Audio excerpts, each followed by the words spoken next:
In an elegant move, Dietmar took her hand, as cherishing as if he held something precious.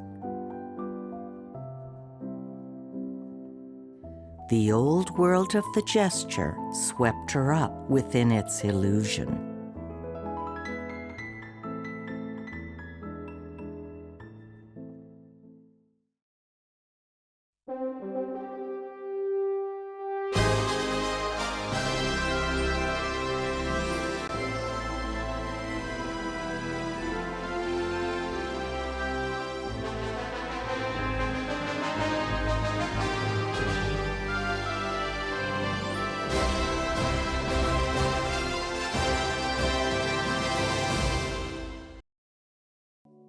The woody fragrance of the community center's pine chip-covered floor, reminiscent of her beloved childhood forests, reminded her of those adventures long ago.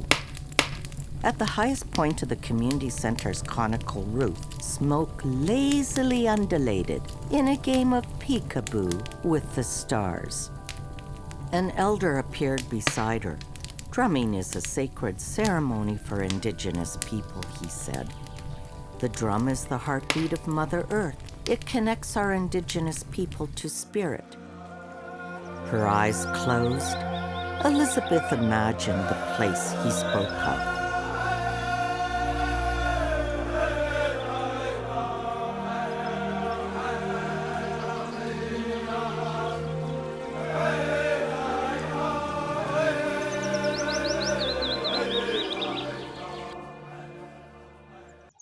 The elder stood. The Fort Good Hope drummers, he said. The drummers formed a semicircle around the fire. Spotlights above them and flames bursting from out of embers cast their face into light and shadow.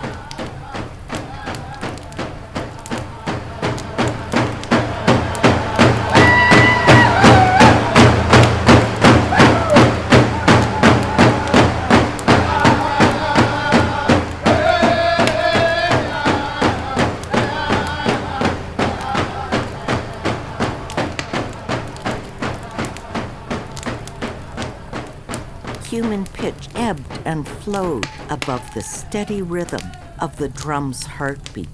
In its power, she witnessed all the elder had spoken of. The next day, after another evaluation, she fled to the place that didn't know unease.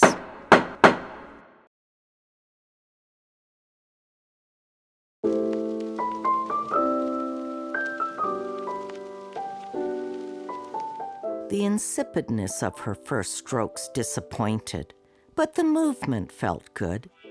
She bore down on the lead. The pressure gave energy to the line. The pencil built up the image, and the eraser peeled the edges away. Next, she wet the linen paper, laid down a vertical stroke of pigment, then another slightly overlapping line in a wash technique. The paper grabbed the paint, moving the color slightly beyond the edge of her stroke.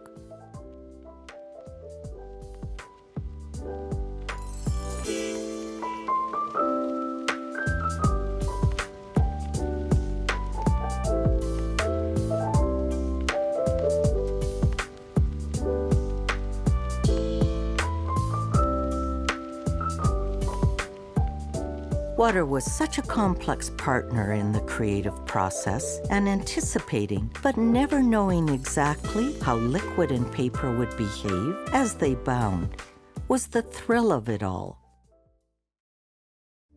On her way to Dietmar's house for their meeting, towering trees reached into the golden cast of the setting sun.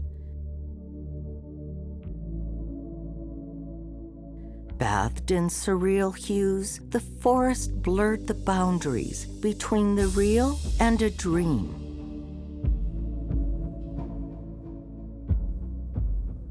Connecting with the timeless rhythm of nature, the distinction between her dread and her awe of nature was dimmed.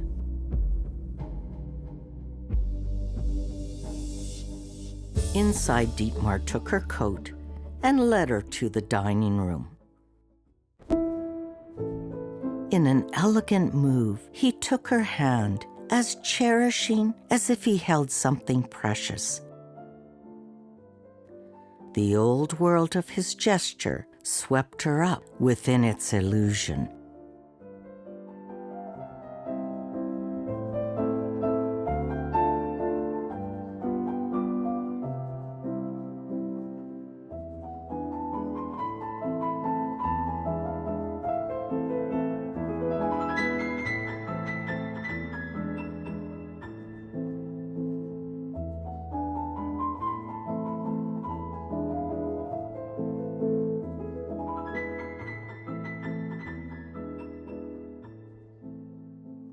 How are the evaluations going? Dietmar asked.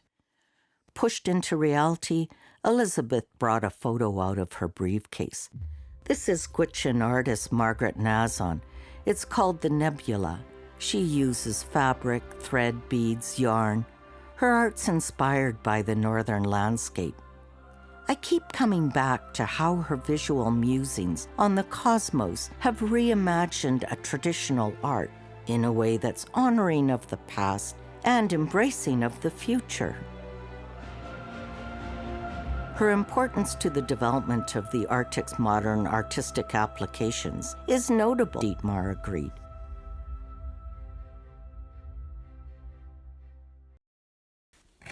How long have you been with us now? He asked. Almost a year. Is this your first position as a curator? I believe you indicated it was in your interview, he clarified. It's exciting to be on the edge of one's new direction, he continued. And nerve testing. But we all have high expectations for your success with the exhibitions, Elizabeth.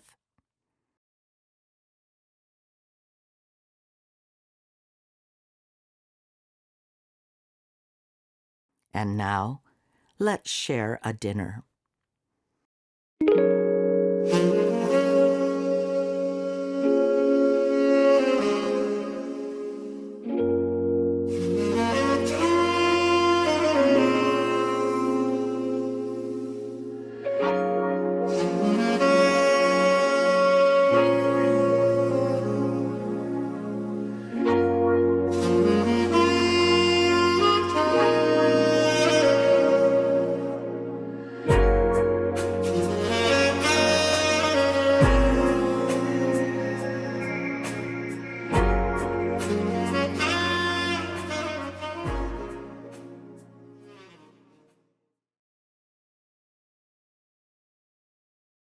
Are you a believer in the reasoned perspective of creativity, Elizabeth, or a proponent of the divine spark?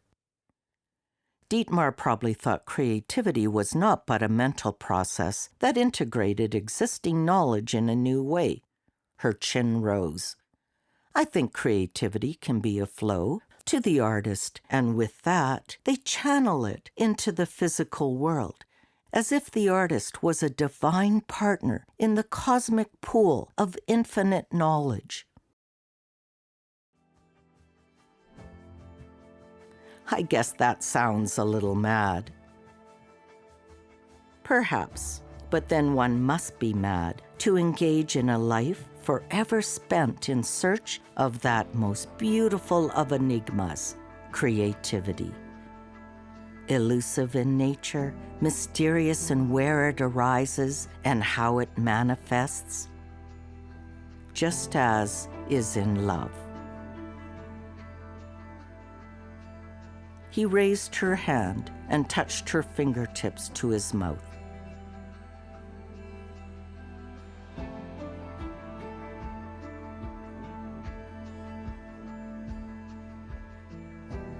But it's dark now.